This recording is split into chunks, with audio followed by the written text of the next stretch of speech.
Tu sais, et petit à petit, on apprend d'abord la sexualité à l'enfant, et de l'autre côté, on diminue l'âge de consentement sexuel, et on va arriver à cette place où on utilise les mêmes arguments qu'on a utilisés pour l'homosexualité.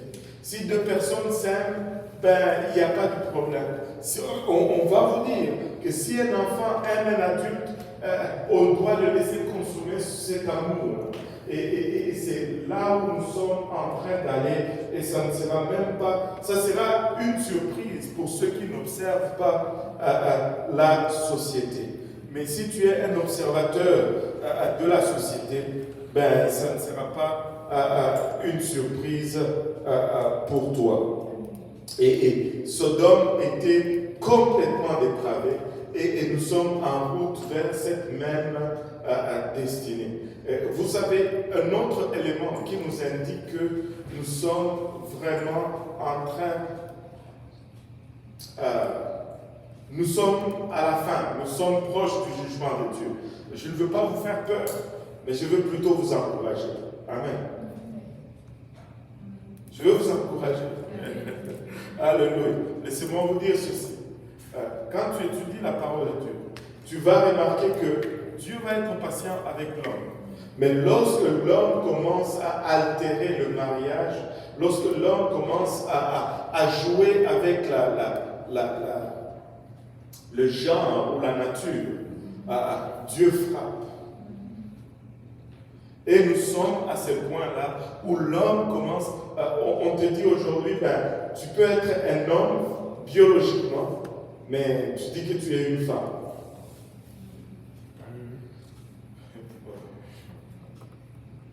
Alléluia. C'est lourd. C'est lourd.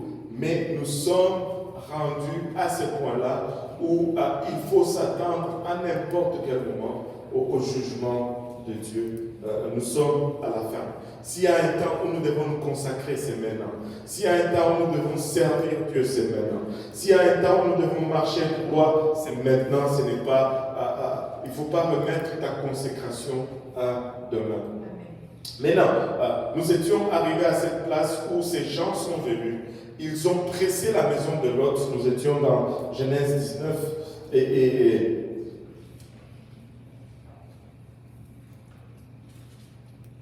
non, Genèse, c'est ça, Genèse 19. Et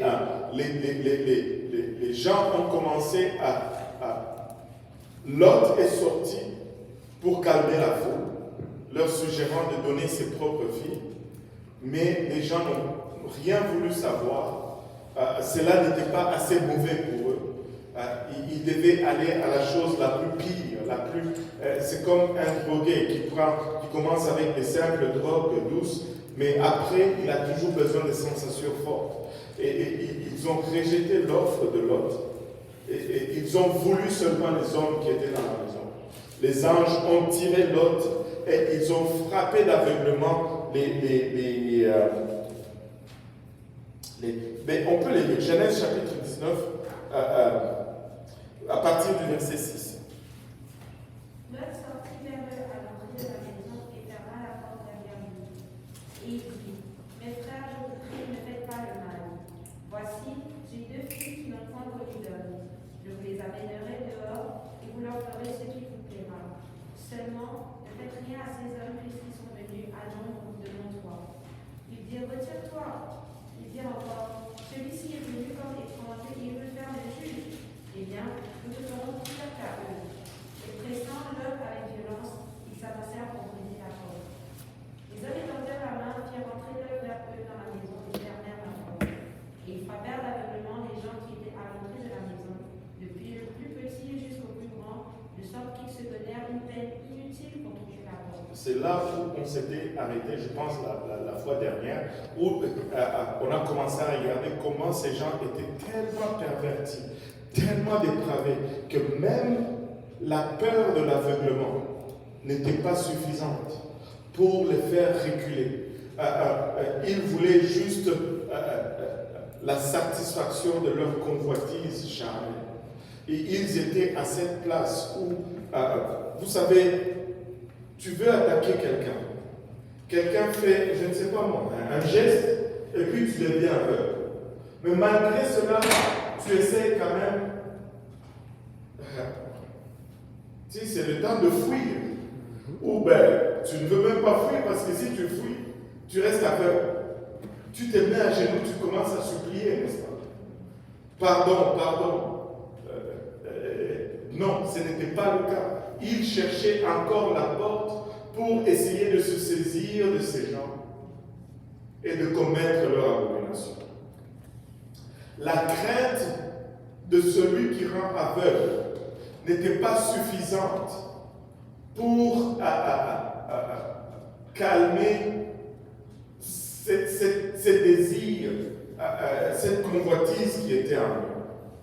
Alors, tu peux regarder cela et te dire, ben voilà, c'est parce que, bon, moi, ça ne peut pas m'arriver, c'est des choses, bon, regardez, nous vivons cela jour après jour. Nous observons cela dans notre société aujourd'hui. C'est ça que le péché fait, c'est ça que le mal fait par rapport à notre chair déchue.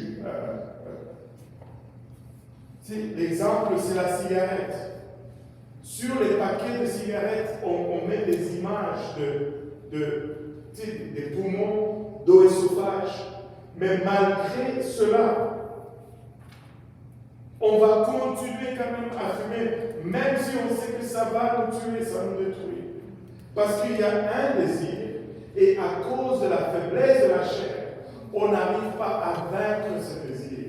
Et c'est pourquoi le mal, il faut mettre une limite.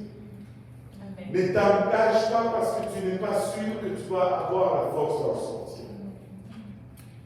Ne commence pas parce que tu ne sais pas si tu vas vraiment avoir la force d'arrêter. Alors, n'ouvre pas la porte parce que tu ne sais pas si tu auras la capacité de la fermer. Le diable est malin. Il cogne à la porte, toc, toc, toc. Qui est là? Ben, c'est moi le diable. Et toi, tu ouvres, tu dis, je vais voir vraiment si c'est lui. Tu l'ouvres. Il met tu dis, je vais juste ouvrir un peu. Tu ouvres un peu, mais il met le pied dans la porte. Et là, tu ne sais plus fermer. Parce qu'il a des cartes d'acier. Il n'y a pas de petit mocassin à la prière. Là, tu essaies de cogner la porte, mais il a des cartes d'acier. Tu n'arrives plus à fermer la porte.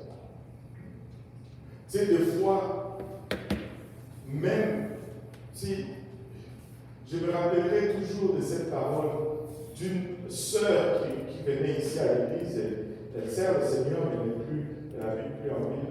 Elle a dit ceci, surtout aux jeunes. Tu sais, des fois, certains jeunes sont venus à l'église alors qu'ils étaient jeunes. Peut-être qu'ils sont même nés dans l'église. Et ils regardent le monde. Ils pensent qu'ils sont en train de manquer un grand plaisir.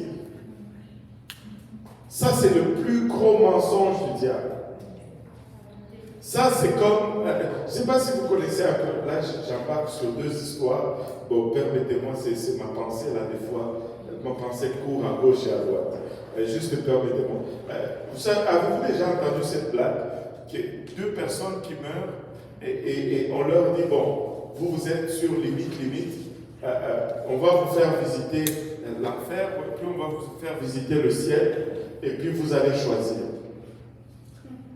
Là, ils montent dans l'ascenseur, ils descendent en enfer, ils voient c'est des terrains de golf, c'est paisible, c'est des champs d'oiseaux, des arbres fruitiers, des mangues, toutes sortes de mangues.